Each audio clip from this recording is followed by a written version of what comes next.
Hello, everyone. We'll get started in just a few minutes.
Boy, Advance, I don't know if you guys are aware that you're making us all drool with your sandwich buffet there, and we can't all just reach in and access it.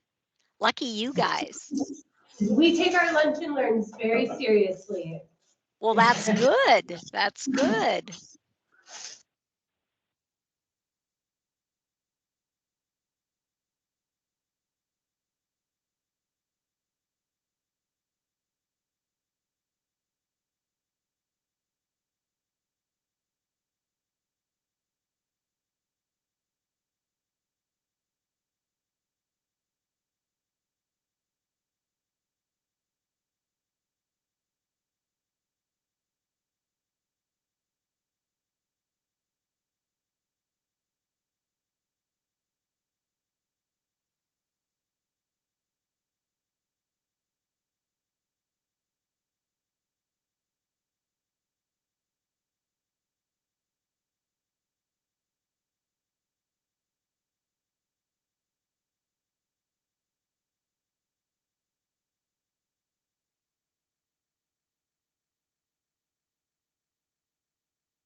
Hi, everyone. We'll get started in just a few minutes.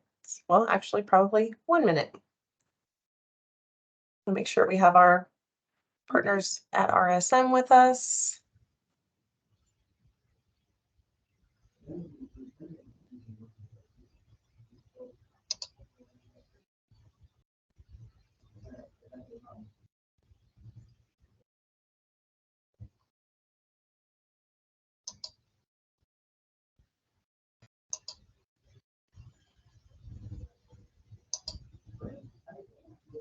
Okay, Amanda, are you guys ready on your end? I'm kind of looking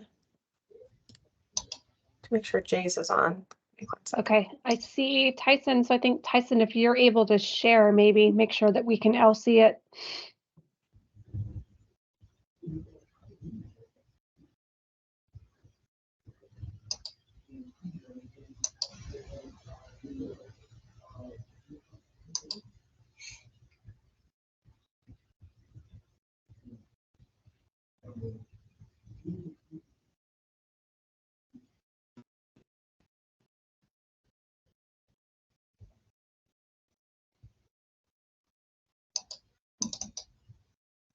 Okay, are we all set? Welcome, everyone. We are hosting our first Lunch and Learn to go through some of the updates that have been made in the IRIS system. This is the first release since go live. And so we're excited to share some of the things that we had received feedback on previously and kind of some requests that had been made. So we're going to show those off to you. And then towards the end, we'll go through just some kind of reminders and best practices for the functionality in the system and make sure that everyone is clear. We are recording the session and we'll share that. We'll share the recording on our website on the provider portal as soon as we're able to, as well as updated user guides and the PowerPoint that we'll be walking through today. So with that, I'm going to turn it over to Tyson.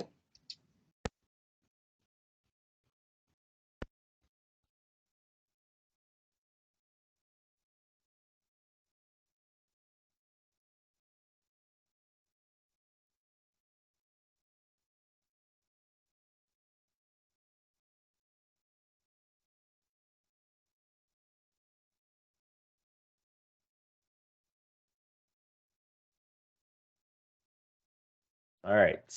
How about now? Can everyone hear me now? Yes. Gosh. What a day. Okay. Hey, everyone. Thank you, Julie, for the kickoff. Yeah, as Julie said, today we're going to be talking through some of the upcoming pieces of functionality that we'll be releasing with 3.2. I say we will, but it already released this past Friday. So if you are in the system, you should be experiencing some of these updates as you're engaging with our provider portal nowadays. We are monitoring the chat. So there's a few folks on the line from South Dakota and RSM. So if you do have questions, feel free to just shoot them through the chat. We'll do our best to kind of answer them throughout the presentation. But if we don't, I think we should have some time at the end to kind of jump through some of the outstanding questions. So with that, the agenda for today, a few things are technology focused, like things that we just released to the portal. Others are more so best practices that we want to talk through with you all. So just quickly running through this at a high level. Up to this point, we've been doing acknowledgments for services, right? Making sure that we have the right units, the right time frame. Those are the acknowledgments. Going forward, we will still have those, but we'll also be working with ICAP acknowledgments. So if there's a change in the ICAP score or tier, being able to review those. Outside of that, big request that we got a few different times was the ability to log case notes without service authorizations. So more so like a pending case note before the authorization actually comes through. So we'll show off that functionality.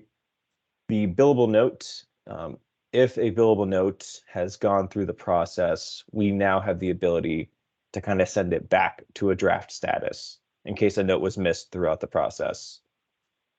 We'll also be covering off the ability for us to export billable notes. So kind of kicking out some of that data to help generate your claims files. We have a nice new feature for searching of rendering providers on the portal, more so from the admin perspective, like the HR persona.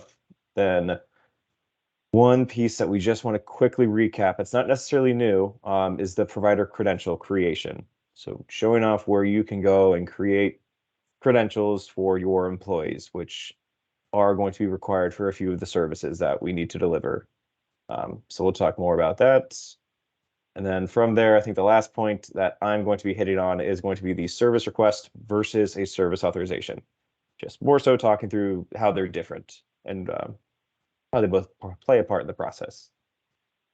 From there, I'm going to be handing I was about to say phone, the mic, the camera, over to Julie and Jays from South Dakota, who are going to be walking through some best practices in terms of case note entry and other processes in the system, and then also PHI and basically maybe not what to send, like what we don't want to be sent directly to RSM, and other routes that we can go down in terms of like asking questions or logging feedback, submitting issues, what have you. Okay, so with that, we're going to dive into our first topic of ICAP acknowledgements. And after I show each topic or concept, I'm just going to shift gears and actually walk through it in the system to give you guys a better understanding of how it works. With that said, we are updating the training materials, and we do our best to highlight each section where a tweak or modification has been made, and those will be resent out. So that way, when you hand them out to new folks or existing employees, whatever it might be, they have the most recent copy of how things work in the portal environments. Okay, so ICAP acknowledgements up first.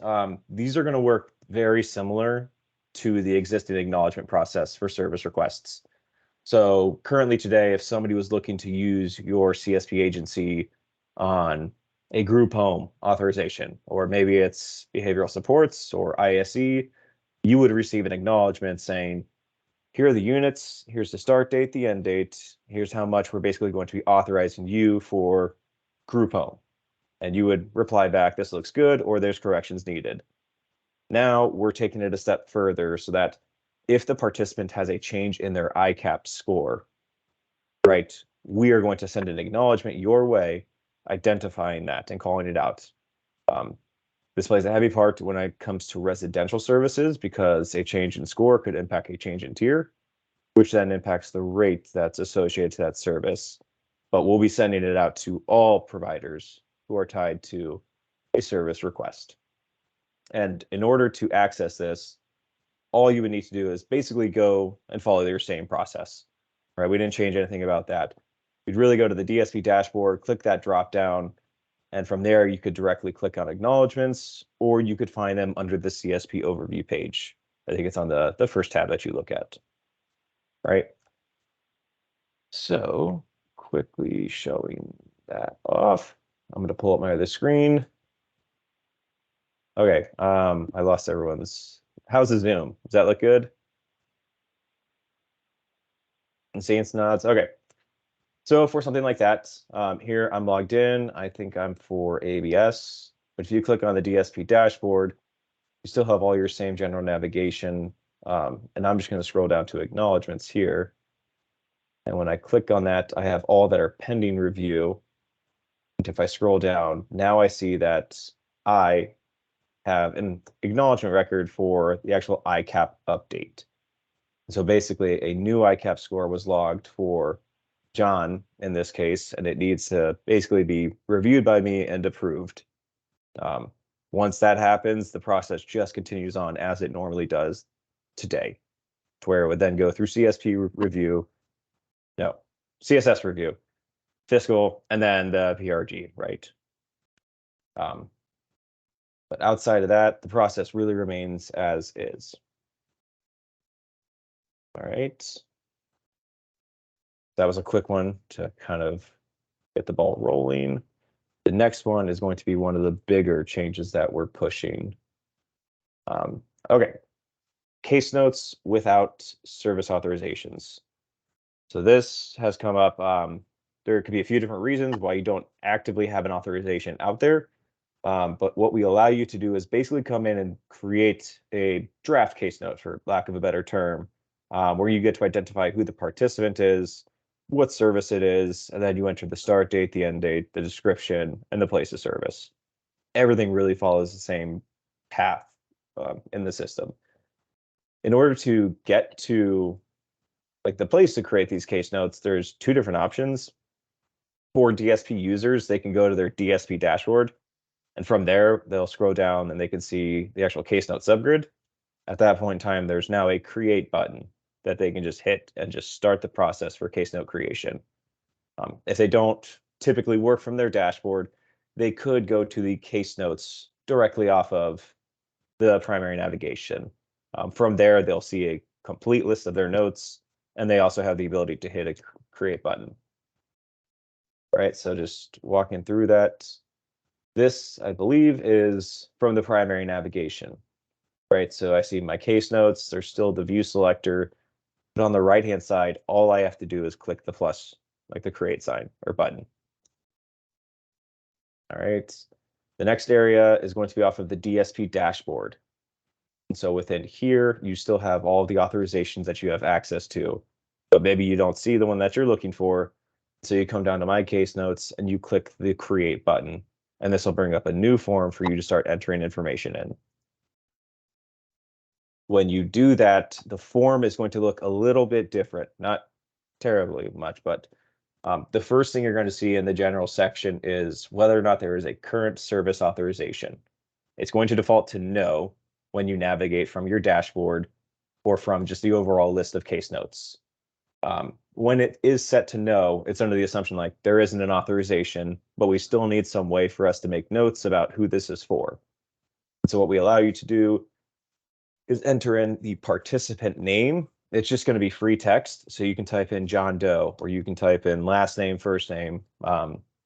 It's open to you, but you need some way to kind of identify what participant this was for, so that when you come back, you can update it. Outside of the participant name that you get to key in, we also give you a service dropdown so that you can flag if this was group home, supported living, supervised living, or if it was a facility-based day service, you make that selection. Other than that, the general summary still remains required. The place of service, the start date, and the end date, they all work the same, and we're going to require that you fill those in when you first enter in this note. Okay, now let's say it's 3 months, like a week later, and the service authorization has been created and you see it on the portal. what you're able to do is navigate to a list of all case notes that have not been tied to a service authorization. And from that point, you can say, okay, you know what? This now has a current authorization. So you would flip it from a no to a yes. We still display the participant name and the service that you selected, but you now have access to the service authorization field. So all that's needed is for you to click this magnifying glass and pull up a list of authorizations that will look something like this. Basically, it's going to have the code, the participant, the service, start dates, the units, all helpful information to help you track down what the right service authorization is. And there's the search bar up in the top. But in this case, I would track down, I forget who I was working with, John Doe? No, Billy Strings. I would find Billy Strings is my group home service authorization and select that.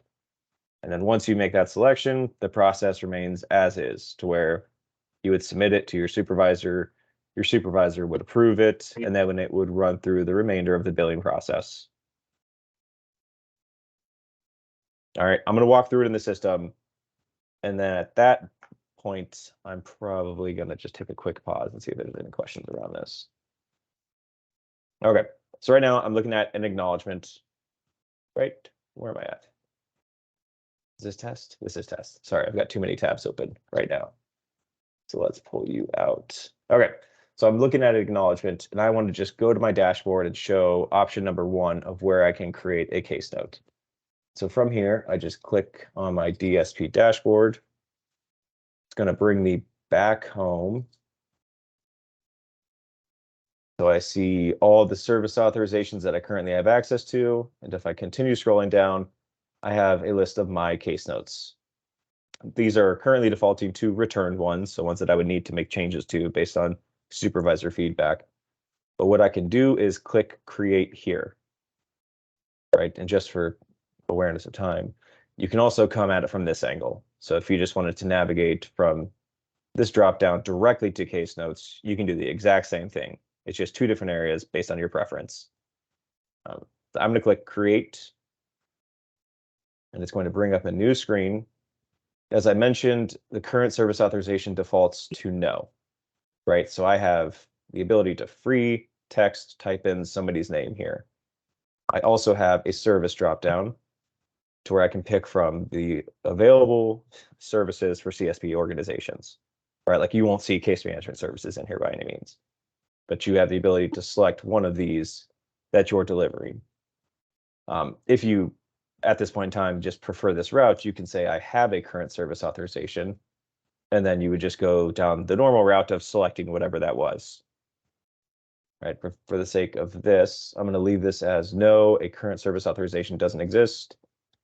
I think I was working with Jordan Peck earlier. Let's just say that he has group home. Okay, so I've just keyed in Jordan's name. I've been working with him, but I haven't seen a service authorization come through. The service I've been delivering is group home, and I can click what place of service. Select that as you normally would. Jordan, art, and /1. So I give a nice description. I would come in here and say, let's just say we did this on the 1st, and I started at 8 a.m. and left at noon. All right, so all the required information is saved. I come down here, click my save button. And now this draft note has been submitted in the system for Jordan Peck. All right. Now, when I come, let's just click back to my dashboard. Let's say a week or 2 have gone by and my service authorization has been created and exists in the system. What I'm able to do is come down here and flip this view from returned to just case notes missing a service authorization. I can see, I sampled this out earlier. I can see that this is one that I just created for Jordan, cleaning his apartment. And what I'm able to do is come in here and select this. basically say a service authorization now exists in the system. So I can flip this no to a yes. It locks it in Jordan's name and the service. And now I'm able to click this magnifying glass and find the appropriate service for Jordan. And I have 12 different pages, so I think wild card. All right, so I have career exploration and career exploration for Jordan. But basically, like if you don't see it, you could just back out of this and leave the note as is and wait for that group home authorization to come through. So you can just flip this no back to a yes and basically leave the page and just keep an eye on it. But this way, you're not managing case notes while you're waiting on service authorizations in another file or in a OneNote, whatever it might be. It's kind of all stored centrally in our system and allows you to go back in at a later point in time and basically connect your notes to authorizations to start tracking their overall utilization. Questions, or am I missing anything in the chat? Or are we doing a good job at fielding those? We're keeping up. There were just some questions about the security roles that can assign the case notes from a no to a yes, and then a question about running a report to show case notes that are not tied. So maybe we can look at the view that's available then. Yep. Just gonna leave that because I don't want to save my changes. So for the view, this is just another area. If you click on the drop down, it goes straight to case notes. Here you'll see all of your case notes, but if you flip the switch and say, I want to see case notes missing a service authorization, again, it's going to show me the same two that we just saw, but it's just the ability for you to come in and keep track and stay up to date on what still needs to be linked. And then in terms of security role, I don't recall if we actually locked that down to supervisors only. I'm thinking DSPs can go in and actually connect case notes to service authorizations, but I'll need to confirm that. And yes, I believe the recording will be sent out. We'll actually post it on the provider portal because typically the files are too large to send over email. We have not had a lot of success with that in the past, but we'll have it on the provider portal in a day or two. Awesome. Okay. Thanks, Julie. Okay, so that is the ability to submit case notes without service authorizations. All right. Up next is some functionality that was requested. So let's say for my case notes, I've gone through and I submitted 3 case notes for group home on a single day. All of those case notes would have rolled up to a single billable note, right? And if you just continue on with the process, ultimately that billable note will be set to a processed status, meaning that you're ready for it to be exported and submitted to MMIS. But if maybe one note was late or delayed in getting entered into the system, we didn't have a way to really account for that. And so now we have the ability to basically reset a billable note back to the draft status. So that if there are notes that are a little bit late in getting entered into the system, you can still have those update the existing billable notes, right? And so basically the process would be you set a billable note to validated. The note and the child notes all get set to processed. Now when I come in and submit a new case note, it's going to reset the billable note. All right, and I'll walk through this in the system just to give an idea of how it works. Once I find my right tab. Okay. So let's just go take a look at the billable note that we're going to be working with. So I'm going to go to my DSP dashboard, scroll down to billable notes. And the billable note I'm working with has been processed already, meaning that I already ran the validation checks on it and everything looked good. So I'm going to change my view down to the process billable note. And similar with the service authorization scenario, Jordan Peck is the individual I'm working with. So if I click in on this, I can see that I was working with Career Exploration, T2015, and he's got 2 notes that are processed. 719, 819, 9 to 10. Okay, so what I'm going to do is basically I forgot to submit a note for today's date, and this billable note has already been processed. So before this functionality, I kind of would have been locked out. What I'm going to do is I probably could just control click that. Let's go in here and nope, not that. Look for PEC. Let's open up. The question is which one's which. Are you the winner? You might be the winner. Okay, I lucked out. So on this authorization, I can see that there's one note for 1220 and a second note for 1220, both of which are processed. So I'm going to go through and submit a third note for today to basically run this billable note back to the draft status so that we can revalidate it to ensure that we're not overbilling based on the authorized amount. So I'm going to click create new. See it mapped in my service authorization, so I don't even need to select if there's a current one or not, because it just knows based upon where I was in the system. The place of service, I'm going to say this is, I'll just say other. In this scenario,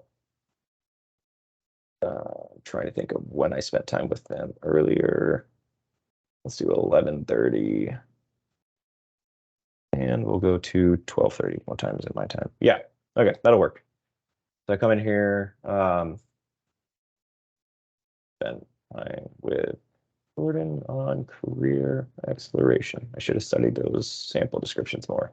Okay, so I'm logging my third note, right? And I'm going to quickly run it through the approval process to show how it impacts that billable note. So everything here looks good. Based upon the times I submitted earlier, it doesn't overlap with anything that's already been submitted. So I can hit save here. And when I do that, it should just leave me on this page. Very.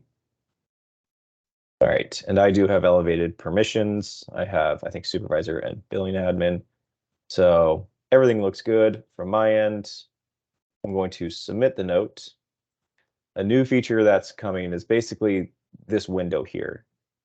It's going to help us keep track of who does what when it comes to case notes in the system. So basically, the action I am taking is I am submitting this. It's going to default my user to the perform divide, and it's grabbing the date and time. So now when I hit submit, I have a case note history that is being built out over time. So if I were to send this back and return it, it would log that my user returned a note on XYZ date, right? For this process, I'm going to mark this as approved. So the action is I'm approving this note on the same date and time. So we're going through this relatively quickly. And so there's a second action that was completed by myself, right? But basically what I did is I submitted a third note on a billable note that was already processed. All right, so if I were to go back to, can I access it from here? No. If I go here, click back on my billable notes, Jordan Peck's billable note is now back in draft because I just changed the total units for that day, right? So if I open this up, it's sitting in a draft status. If I scroll down, I have 3 notes starting at 7 a.m. this morning, one at 9 a.m. and one at 11:30 a.m. And this one's, spent time with Jordan on career exploration. And what it allows you to do is to basically rerun the validation to make sure that you're not exceeding the total authorized amount. So when I click rerun, click on submitted, here you can see it's currently being processed. And in theory, everything went through successfully. It's now sitting in the process state. And my latest note has been flagged as good to go for billing.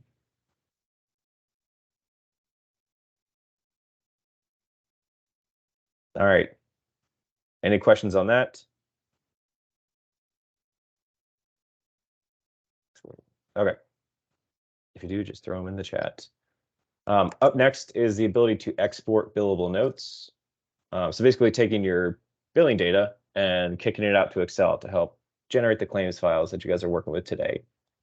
So for this, the slide is identical to what I'm just going to be showing. So I'm just going to skip a step. Within the DSP dashboard dropdown, if I navigate down to the claim export, basically this allows you to see all of your billable notes that are good to go. Right? I don't have too many pages of data as I'm in the test environment, but what you're allowed to do is filter based on date ranges, and you can also look for specific participants.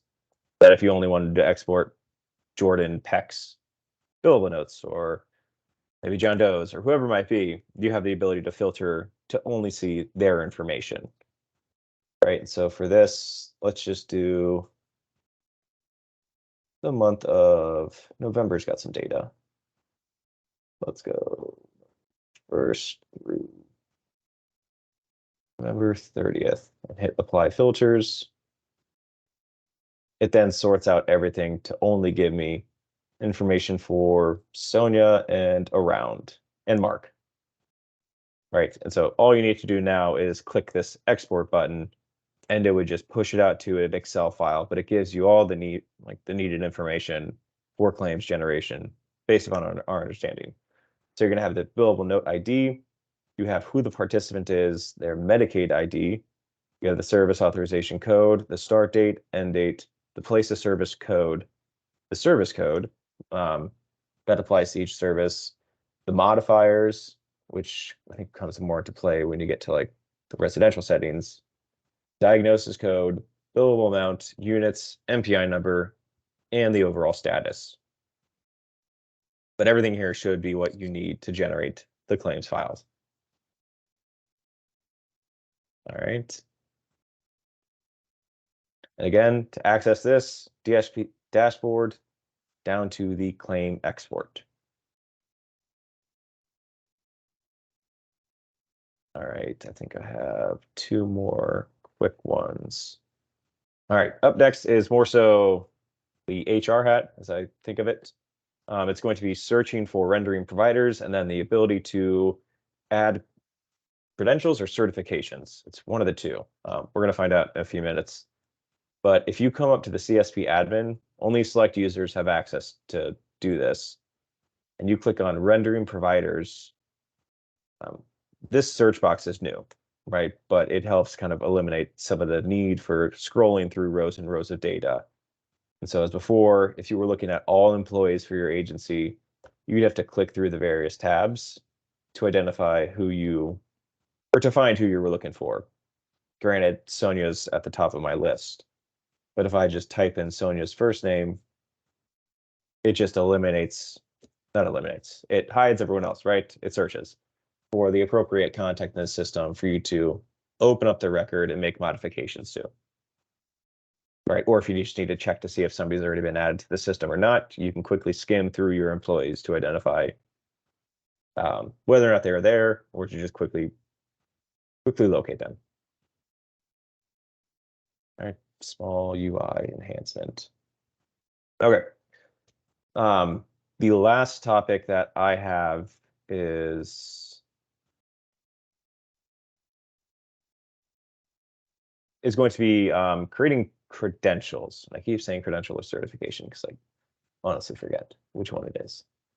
So if I were to open up Sonia's record in this case, you see all of her information. You see the type, you see her first name, last name, her email address. And if you keep scrolling down, I was right the first time, we have a list of her credentials. So here, certain credentials are going to be required, if they're not already required, to deliver certain services. So if you think about, I think it's individualized supported employment or facility-based day services, but behavioral support, you need to have a specific credential in the system to be able to log those services. All right, so if somebody's been delivering services for those since we've gone live on 12.1, going forward, they will need a credential.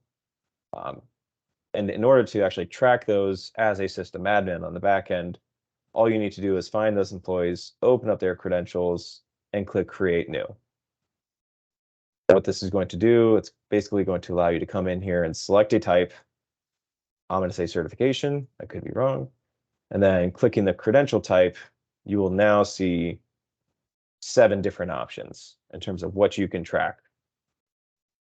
So here we can see that this certification applies to behavioral supports.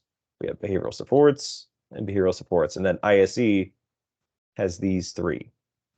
All right, so if I want Sonia to be able to deliver facility-based day services for behavioral support, all I would need to do is select this and hit select, and then I can say she received this on January 1st. And I don't need to give it an end date unless they're set for a certain period of time before they expire, and then hit submit. When you do that, Sonia will now have a certification log underneath her user, and she can now log services on service authorizations for behavioral supports in ISE.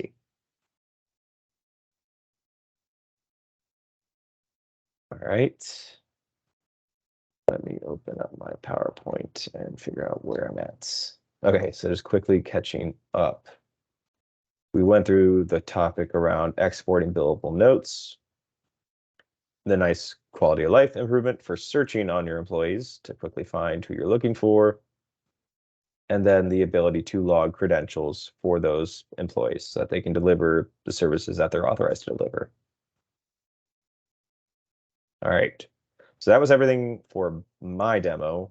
Julie or Jay's, before we dive into your slides, is there anything you want to add to what I've covered off? I don't think so. There are a few questions. I think I probably would have you field in the chat. So I think starting with Amy, does it have to be the DSP who submitted the case note?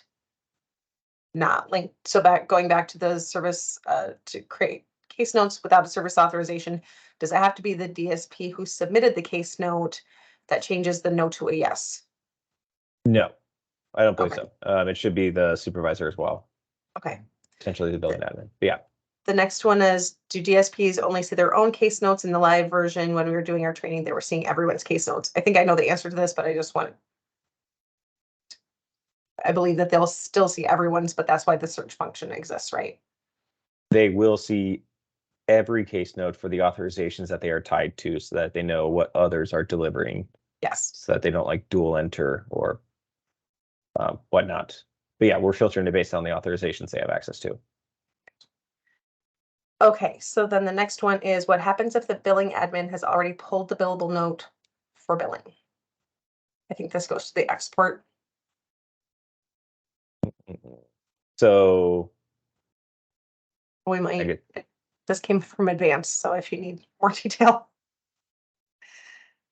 um, Hi, this is Jessica at Advance. So my question's around when a DSP submits a new case note and that billable note then goes back to draft. What if that billable note's already been pulled for billing? How does billing admin know that there's a new case note? Julie, we might need to take this one down as follow-up because I feel like yeah, we probably just need to put our heads on it. Maybe in Okay. our end of day check-in, we can Okay, sync up on that this. sounds good. All right, we'll provide some more guidance on this in a day or two. Let us touch base and just sort out the answer. Okay, the next question is, can you export a draft billable note to export to Excel or CSV format? Draft billable note.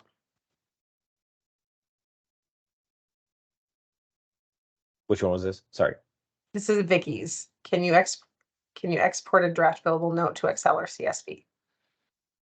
At this point in time, it is just processed notes. But let me just pull up the system. I think that's a feature enhancement that we're looking to implement. Because right now, the only place to export billable notes is going to be from this claims export view.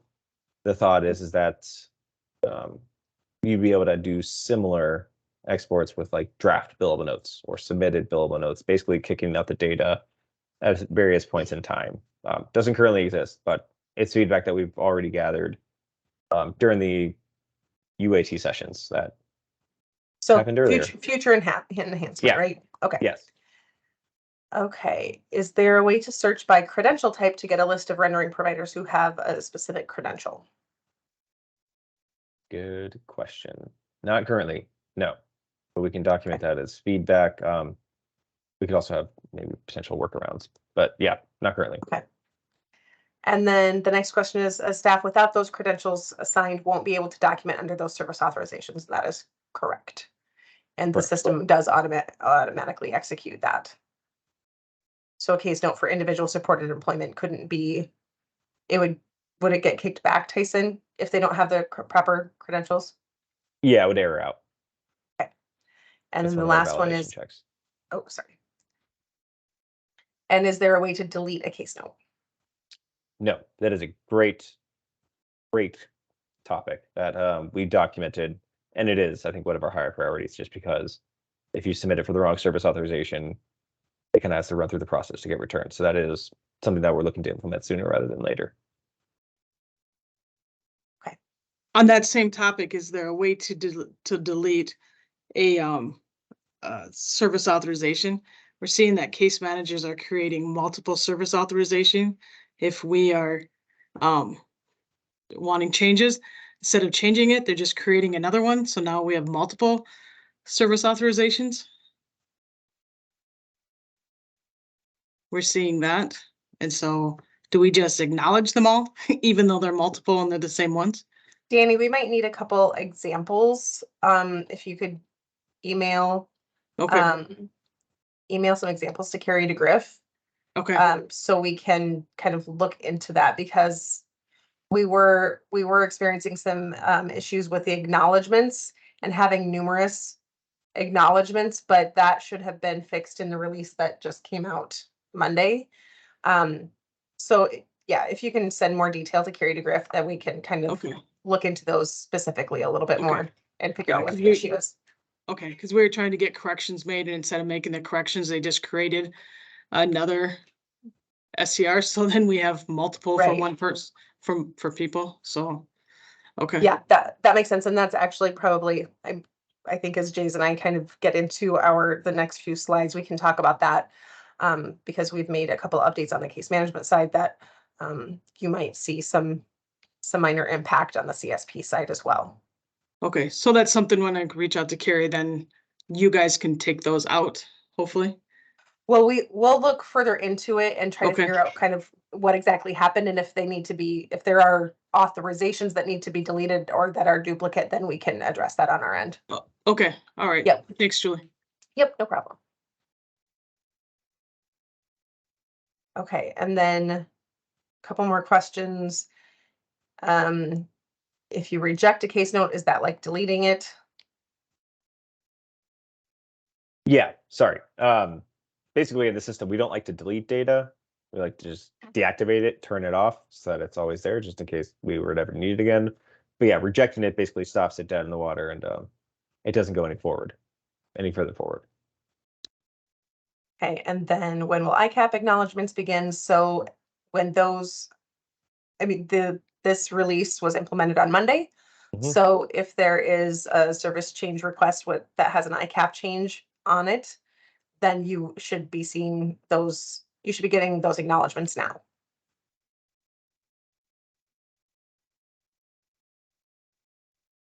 Okay, I'm gonna turn it over to Jays, and we'll just kind of continue to monitor the chat box, and then we'll try to address the questions kind of before we wrap up. Thanks, everyone. Next slide, or Yes, please. Oh yeah, Okay. next slide. Sorry. Okay, the first thing that we wanted to highlight is when SCR extensions are needed or are not needed. So with the system, we know that the current ISP process is leading to gaps in authorizations. And so there's an internal process to develop that. So just clarifying that if the ISP meeting is held within 365 days, which is required by administrative rules, and ultimately that leads to a potential gap in service authorizations, an SCR extension is not needed, and that will be addressed directly within the system. But if for some reason the ISP meeting does not occur within 365 days, that means it would not be in compliance with administrative rule. And in order for us to extend those service authorizations, the case manager would submit an SCR requesting an extension. So in the example provided at the top, if the meeting was supposed to be held by 12/4, but the guardian is requesting that it not be held until January. Considering the 30-day implementation timeline, that would mean that the ISP won't take into effect until February. And that delay, it would require an SCR. But the extension would not be needed as long as the ISP meeting occurs within 365 days. Next slide.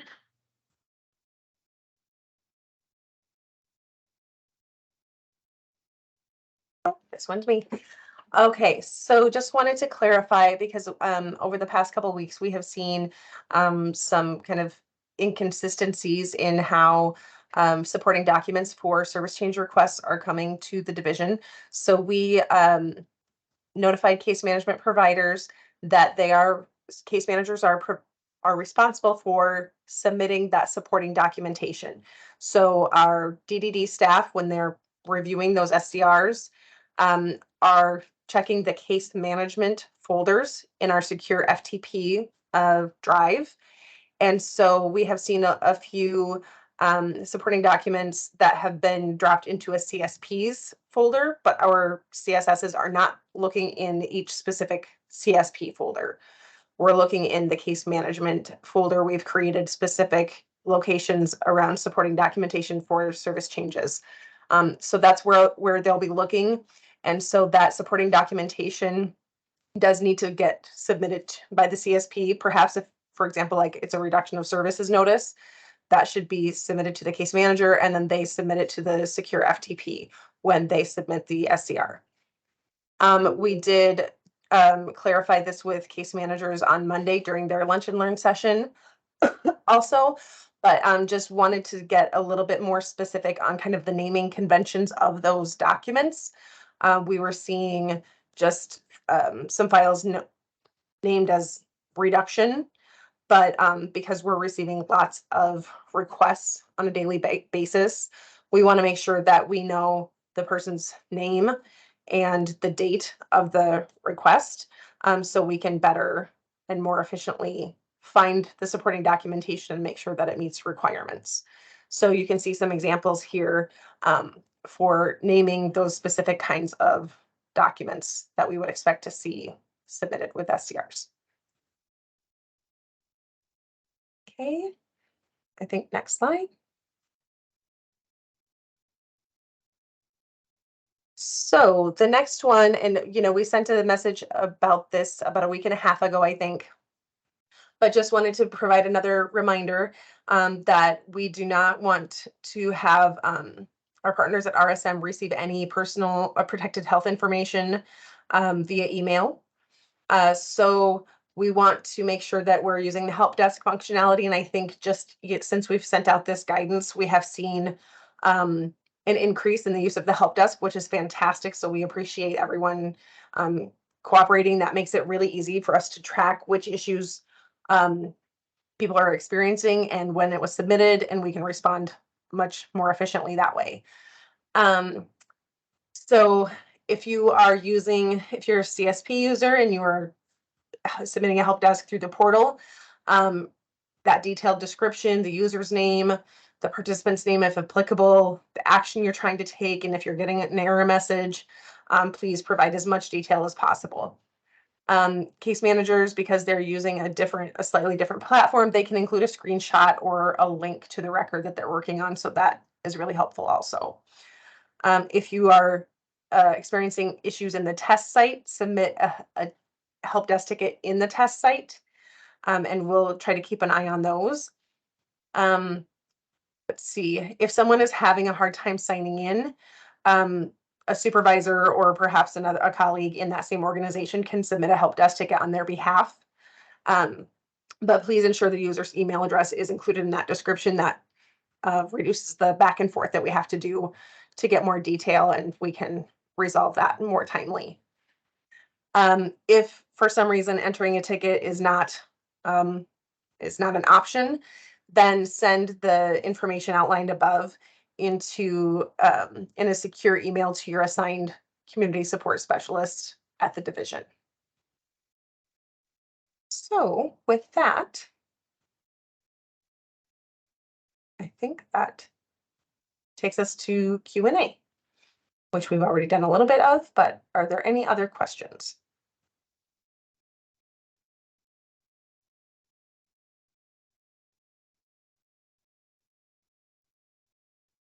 Have we missed any come through, or? I think we got them. I think we're up to date in the chat.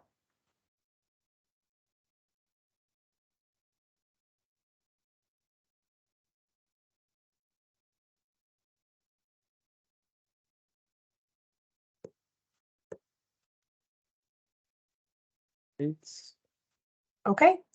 Well, if there are no other questions, I think we'll give a little bit of time back to you in your day. We appreciate everyone attending. I will be sending out a message in the next few minutes with the updated user guide, a quick reference guide for exporting the billable notes, and a quick reference guide for creating the case note without a service authorization. So those will be coming to you here in the next 5 minutes or so. Thanks everyone for joining, and we will talk to you all again soon. Thanks. Yeah. Thank you, everyone. Have a good day.